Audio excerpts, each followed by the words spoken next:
Convention, it's just an extension of the same programme. तो अब हम इस सेक्शन में दो पार्ट्स होते हैं। पहले भाग में हम कहानी सुनते हैं। आज कहानी बहुत ज़्यादा लिखी हुई नहीं है, तो थोड़ी सी ही है, लेकिन सुनेंगे ज़रूर जितनी भी लिखी हुई है। और we will also talk about the background. तो थोड़ा सा बैकग्राउंड फिर से बता दूँ कहानी स्टार्ट करने के पहले। ये कहानी जो है ये 16th सेंचुरी में हो रही है। अराउंड 1531-32 के आसपास का समय है। ये कहानी इस वक्त बंगाल में हो रही है। कहानी का जो मेन सेंटर है ये सिलहट है। ये वो कहानी है जो मैं लिख रही हूँ। ये एक हिस्टोरिकल फिक्शन लिख रही हूँ मैं, जो which is happening in the 16th century Bengal. ये कहानी का एपिसेंटर सिलहट है। सिलहट जो नॉर्थ ईस्ट बंगाल में है, लेकिन इस वक्त कहानी जो है गौड़ शहर में है। काफ़ी एपिसोड्स हमारे गौड़ शहर में ही चल रहा है। ये गौड़ शहर जो है it is city which use to be there at some time. It was the capital of Bengal. कई बार ये कैपिटल रहा, फिर कैपिटल शिफ्ट हुआ, फिर से कैपिटल बना। तो ये, लेकिन जब हम जिस समय की हम बात कर रहे हैं उस समय ये बंगाल में हुसैन शाही डायनेस्टी है। उन दिनों बंगाल इंडिया का या मुग़ल एम्परर या लोधी एम्परर के अंडर कभी नहीं था। इट वाज एन इंडिपेंडेंट सल्तनत। बाद में हुमायूं ने इसको अपने अंडर लिया। It happened a bit letter, but at the time which we are talking about, Bengal is an independent country, the independent Sultanate of Bengal, which includes both the parts which are in Bangladesh and Bengal. और ये कहानी हो रही है इस वक्त गौड़ शहर में, which is the capital of, जहाँ से हुसैन शाही डायनेस्टी के जो सुल्तान हैं वो रूल करते हैं। We are almost coming to the end of the important sultans of that dynasty. That is the time. That dynasty has been through its peak and it is sort of coming into its decline.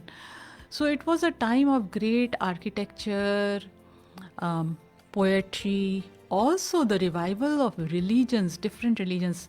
और उन दिनों बंगाल में Gaudiya Vaishnavism का rise हुआ। चैतन्य महाप्रभु, जिनका ISKCON अभी भी चलता है, the kind of Krishna bhakti movement which we see, it has its root in Gaudiya. ये गौड़ीय वर्ड भी गॉड से आता है। गौड़ीय जो मतलब जो वैष्णविज्म गॉड में से आया। तो पूरे बंगाल को उन दिनों गॉड कहते थे, और गॉड शहर भी होता था और गॉड रीजन भी होता था। It's not GOD God, GAUD God. God जो है, अब मेरा प्रोनाउंसिएशन में ये गॉड जैसे सुनाई दे रहा होगा, बट गॉड इंग्लिश में लिखते हैं तो GAUD गॉड बन जाता है ये। तो यहाँ पे हमारी कहानी चल रही थी and we were at a very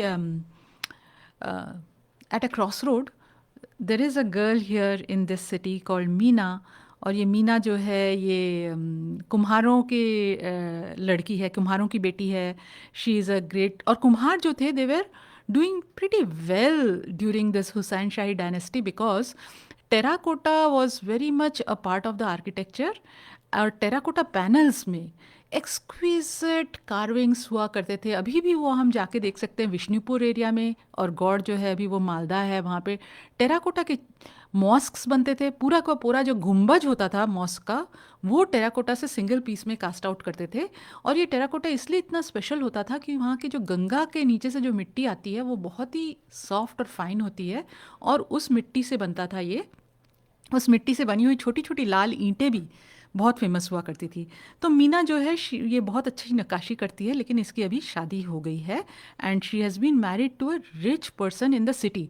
अब ये भी बता दूं कि गौड़ के भी आउटस्कर्ट्स होते थे, जैसे ये कुम्हारों के रहने की जगह है, कन्हाईशाला, रामकेली, ये सब आउटस्कर्ट्स थे। लेकिन मेन सिटी जो था, इसके बारे में काफ़ी यूरोपियंस ने लिखा है, it was a very busy place, hustling and bustling with life. आज का कोलकाता शहर या ढाका शहर अगर आपने देखा है तो यू कैन सी कि वो उसी से आप इमेजिन कर सकते हो कि वहाँ का शहर कैसा होगा। लोग कहते हैं कि वहाँ से थोड़ी दूर चलने में भी तकलीफ होती थी। तो it was such a there was such a lot of hustle and bustle. रास्ते के दोनों तरफ दुकानें, खाने पीने की चीज़ें, दुनिया भर की चीज़ें बिकती थी वहाँ।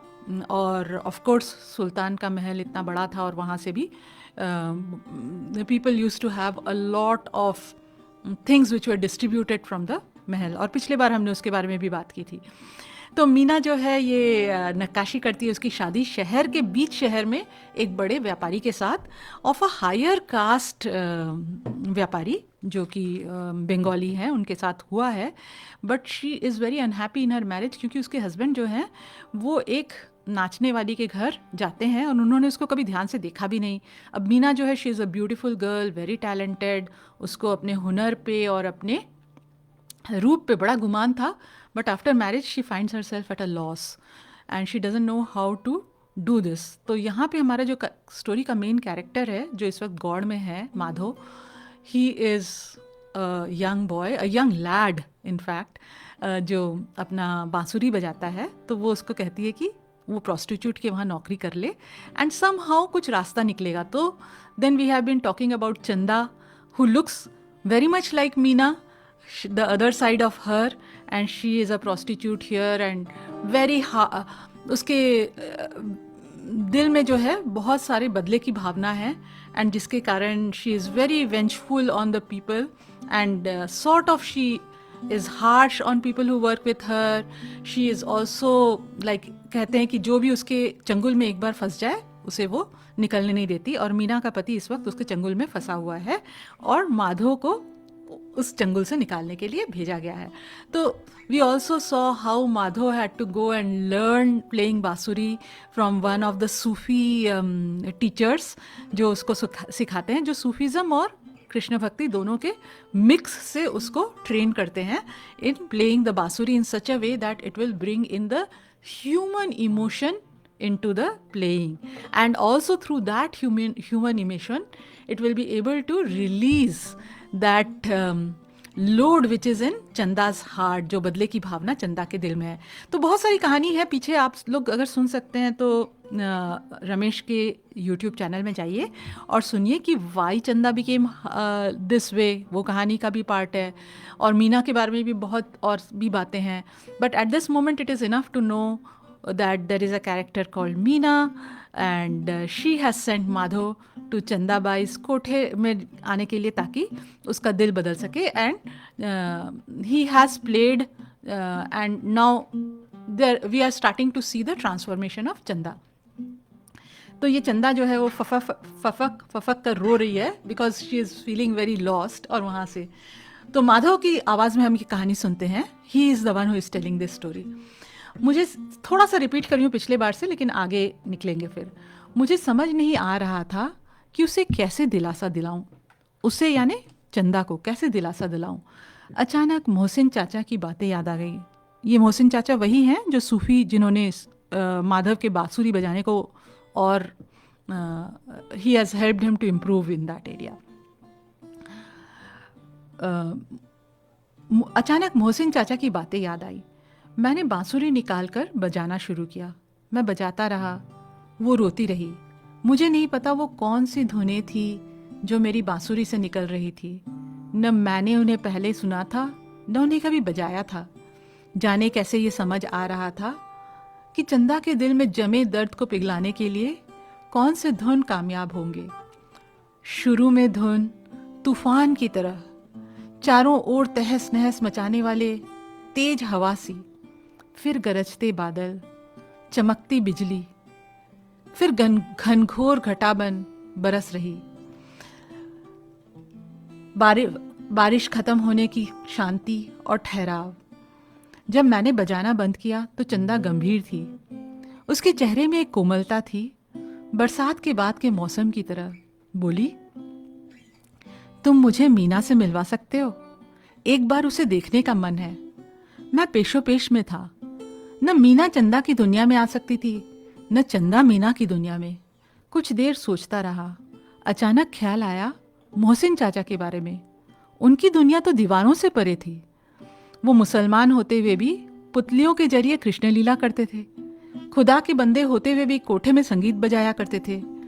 उनके उस मिट्टी के घर में जहाँ मैंने अल्लाह के नाम का जिक्र करना सीखा था और मंजरी बन राधा माधव के दिल में बसाना भी, उसी घर में ये मिलन संभव था। मैंने कहा, ठीक है, कोशिश करता हूँ। शाम ढल चुकी थी। ग्राहकों ने महफिल में अपनी जगह लेनी शुरू कर दिया था। सुरजीत बाबू संगीत मंडली के साथ तैनात थे। सब नाचने वाली लड़कियां पैरों में घुंघरू बांधे तैयार थी। बस सब चंदा का इंतजार कर रहे थे। चंदा ने मुझसे कहा, आज मुझसे नहीं होगा नाच गाना, महफिल में ऐलान कर दो। जब मैंने महफिल में खबर की, सब हैरान हुए। कुछ ग्राहक घर वापस जाने के लिए उठने लगे। जतिन बाबू ने मेरी ओर देखा, ये जतिन बाबू जो हैं ये मीना के पति हैं, मेरी ओर देखा और बोले, कल तुम बांसुरी बजा रहे थे ना, तुम्हारे बजाने में कशिश है, कुछ बजाकर सुनाओ। मैंने बजाना शुरू किया। सारंगी, ढोल और मंजीरा साथ देने लगे। लड़कियां थिरकने लगी। जल्द ही समा बन गया। मैं अचंभित था। चंदा के बगैर भी सब कुछ सामान्य था, सिर्फ जतिन बाबू का रवैया अलग था। इससे पहले मैंने उन्हें हमेशा नशे में धुत देखा था, पर उस दिन उन्होंने शराब को हाथ नहीं लगाया। बड़े गौर से संगीत सुन रहे थे। मेरे बजाने में एक स्फूर्ति, एक उमंग थी। ऐसा लग रहा था जिस काम के लिए मीना ने मुझे यहाँ भेजा है वो जल्द ही पूरा होने वाला है। महफिल खत्म हुई तो मैं कन्हाईशाला की ओर निकल पड़ा। मोहसिन चाचा से मशवरा कर चंदा से मीना को मिलवाने का इंतजाम करना था। थोड़ी दूर निकला था कि एक घोड़ा गाड़ी मेरे पास आ रुकी। अंदर जतिन बाबू थे। बोले, कहाँ चले बांसुरी वाले? मैंने कहा, रामकेली के पास कन्हाईशाला। चलो तुम्हें छोड़ देते हैं। उन्होंने आग्रह कर मुझे अपने साथ बग्गी में बिठा लिया। मेरे बारे में पूछताछ करने लगे। ये बांसुरी बजाना किससे सीखा तुमने? वैसे तो पंछियों से सीखा था, पर मोहसिन चाचा के पास कुछ दिन सीखा, जिससे मेरे बजाने में निखार आया। ये मोहसिन चाचा कहाँ रहते हैं? मुझे भी बांसुरी सीखने की इच्छा है। उन्हीं से मिलने जा रहा हूँ कन्हाईशाला। पहले चंदाबाई की महफिल में बजाया करते थे वो। हाँ, पहले चंदा के महफिल में बांसुरी की आवाज भी हुआ करती थी। मैंने कभी खास ध्यान नहीं दिया, लेकिन जब बंद हो गई तो मुझे उसकी कमी अखरने लगी। कल जब तुमने बजाया तो याद आया कि जब मैं बहुत छोटा था मुझे बांसुरी सुनना बहुत पसंद था। हमारे घर में एक नौकर था, घर के बाहर पहरा दिया करता था। वो बहुत अच्छा बांसुरी बजाता था। रात में सोता नहीं था, उछल कूद करता रहता। माँ पहरेदार को खबर भिजवाती, वो खिड़की के बाहर खड़े होकर बजाता। उसकी बांसुरी सुन मैं शांत हो जाता। एक दिन मैंने माँ से कहा, उन्हें अंदर आकर बजाने को कहो। माँ ने कहा, वो मुसलमान है, कुलीन घरों में उसका घुसना मना है। मैं समझ गया कि जतिन बाबू जिस नौकर की बात कर रहे थे वो मोहसिन चाचा ही थे। फिर भी उनसे पूछा, क्या वो अब आपके नौकर नहीं? जतिन बाबू बोले, एक रात जब मैं बांसुरी सुनने की जिद करने लगा तो मेरे बाप का झन्नाटेदार थप्पड़ मेरे गाल पर पड़ा। माँ रोते हुए बोली, अपने भाई का गुस्सा मासूम पर क्यों उतार रहे हो? आपके भाई ने तो बिरादरी में हमारी नाक कटवा दी। बाप गुस्से से भुनभुनाते हुए बोले, चुप कर करमजली, हमारे परिवार पर लांछन लगा रही है। ऐसे छोटे मोटे इल्जाम से हमारे शान में कोई फर्क नहीं पड़ता। अमीर और कुलीन घर की लड़की से हम जल्द ही नवीन की शादी करेंगे। मुझे वो रात अच्छी तरह, ये जतिन बाबू कह रहे हैं, मुझे वो रात अच्छी तरह याद है। उस रात के बाद घर में न कभी बांसुरी सुनाई दी, न कभी सुख चैन देखा। पैसों की कमी नहीं है, पर माहौल काट खाने को दौड़ता है। सब एक दूसरे से नाराज रहते हैं। घर की औरतें आपस में लड़ती झगड़ती रहती हैं।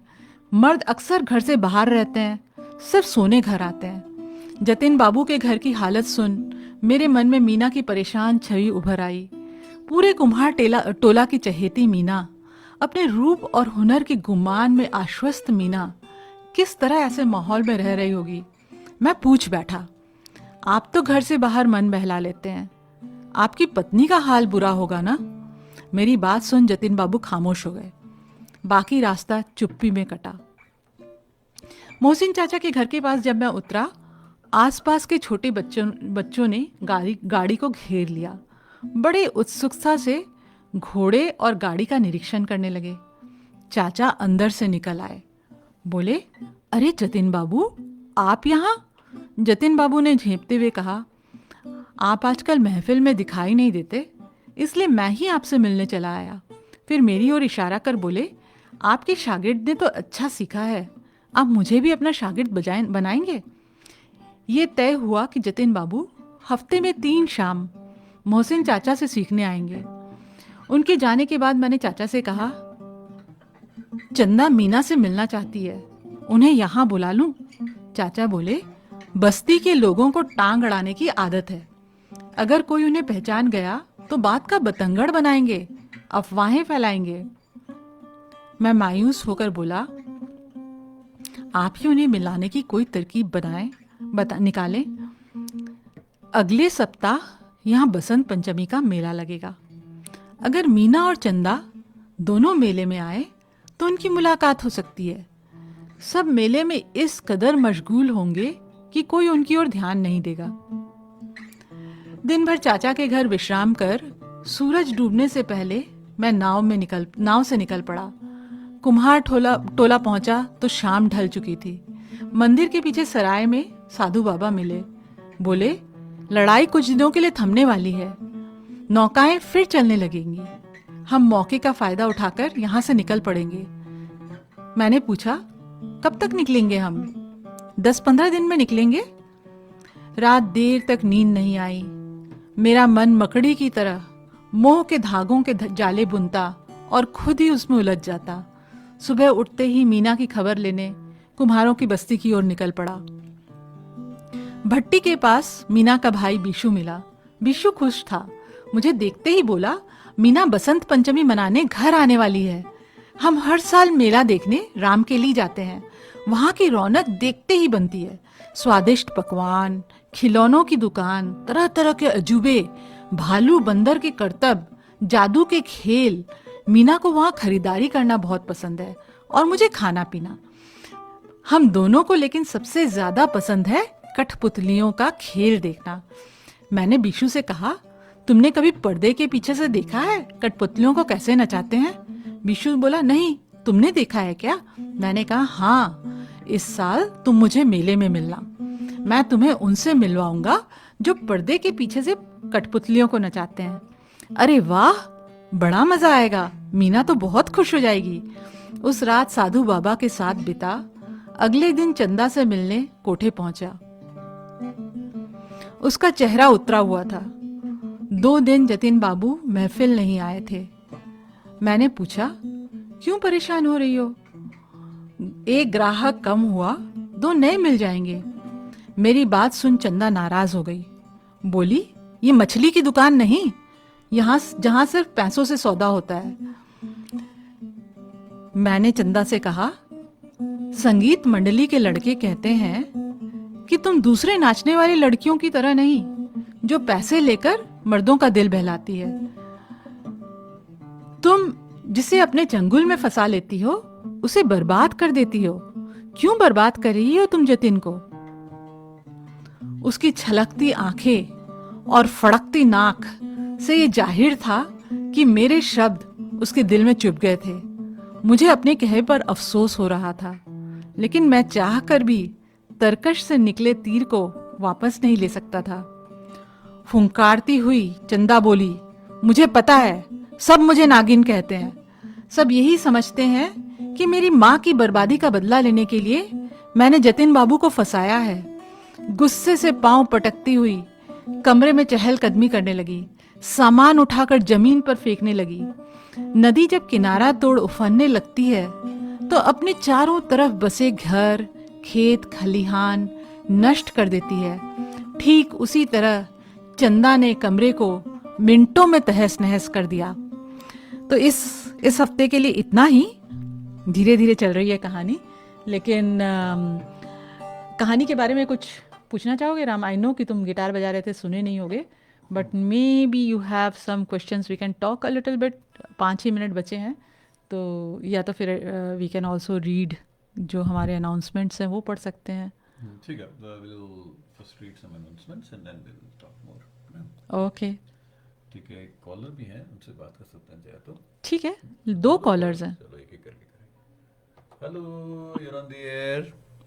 3 Yes, callers. Nandita ji, thank you for the guitar, sir. You know, very nice. I always enjoy it. No words. And your voice is, I don't know why you in this industry, why you wasting your time. You should be somewhere high, right? You know. आपको पसंद है, मेरे लिए तो यही height है। ऐसा है नंदिता जी, आप तो पूरा मीन्स दरिया में हैं, हम तो एक पानी का बूंद ले रहे हैं। और मीन्स आप तो हर रोज सुबह शाम जो रिक्वेस्ट हुई अपनी एनिवर्सरी हैप्पी बर्थडे है मुझे सुना दो, तो सुना देते हैं। हम तो रिक्वेस्ट भी नहीं कर पाते हैं।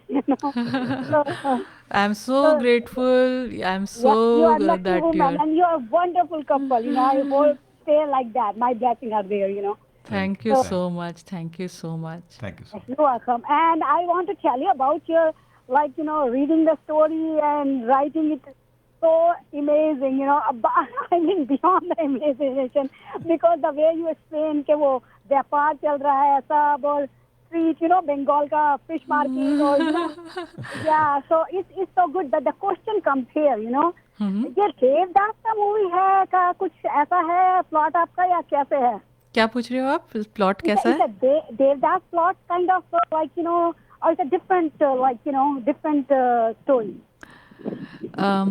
It's a story which is happening in 1536. मैं एक्सप्लोर करते जा रही हूँ इस स्टोरी को, बट बेसिकली ये जो सूफीज़म और कृष्ण भक्ति का जो मूवमेंट हुआ था Gaudiya, I am taking the common man की स्टोरी से इसको निकाल रही हूँ मैं, but it is mainly around, अगर देखोगे आपको घूम फिर के चैतन्य महाप्रभु का वहाँ आना, वहाँ का मंदिर बनना, और वहाँ पे लोगों का के ऊपर जो इन्फ्लुएंस हो रहा है, उन्होंने कहा कि जात पात को नहीं फॉलो करना, लेकिन पहले उस तरह से हुआ, लेकिन but people still were following कि हाँ I've been listening every time, हाँ. but the thing is कि आपका जो highlight है ना, हाँ. I just want to give you my input. I don't know how you आप अच्छा से करती हैं explain, no doubt, बट आपका जो हाईलाइट है ना वो जैसे लेडीज का थोड़ा श्रृंगार करेंगी, थोड़ा तो इंटरेस्टिंग रहेगा, जैसे कि उसने पजेब पहना है, आलता लगाया है, या those kind of things. Or there's another point comes when this lady, why they are so harsh, what happened behind all these women, always people talk about the war, man, why they're like this, Arjun को कितना सिखाया कि खड़े हो, ये करो, always talk about man power, man thing. Nobody talk about the woman, what is behind them, how they got even their एक आदि है जैसे झांसी रानी, ये सब आई हैं, but otherwise they are also suppressed, nobody explain why they're so revengeful, what is the reason behind हाँ, it, वो भी exactly. Yeah, so if you little bit highlight there, that would be great. Very good, thank you. And yes, हर एक के पीछे एक कहानी होती है. दो और कॉलर्स थे, वो अभी चले गए हैं. Thank you and very good inputs, मैं इन्हें जरूर यूज करूंगी. तो आप अभी कोई और फिर से कॉल करें. Hello, you're on the air. Hello Ramesh ji. Hello. हाँ मेघा. तो आई मिस्ड आपका वो गाना सुना, उसके बाद मुझे काम था, तो वो फिर मैंने अभी स्टोरी के टाइम ट्यून इन किया. So I think the story did not move that much forward ना. It moves. It always goes slow, but it moves. Yes. हाँ, अच्छा. तो क्योंकि बीच में एक दो एपिसोड में मिस भी हो गया था. So anyway, I was going to ask you, अभी recently मेरी एक किसी से डिस्कशन हो रही थी about destiny versus God's will versus and destiny जैसे. ठीक है Megha, I got your point. You have written that to me also. You're going to have all that in this story, how aspect of the previous life or something. Break के बाद बात करेंगे. ठीक है मेघा. अच्छा, गुड पॉइंट, गुड क्वेश्चन. अभी we will address that. और एक भी कॉलर थे, वो भी ब्रेक के बाद जरूर कॉल करें. एंड ब्रेक अभी लेते हैं एक छोटा सा, and will be back after the break. Just because you have to get a divorce doesn't mean you have to lose your assets and the kids. I am attorney Adam Malik. Let my team fight for your rights. Call our office in Carrollton, Texas at 214-881-2100 or visit us at malik.law. Dream Events and Weddings Event Center is your perfect destination for weddings,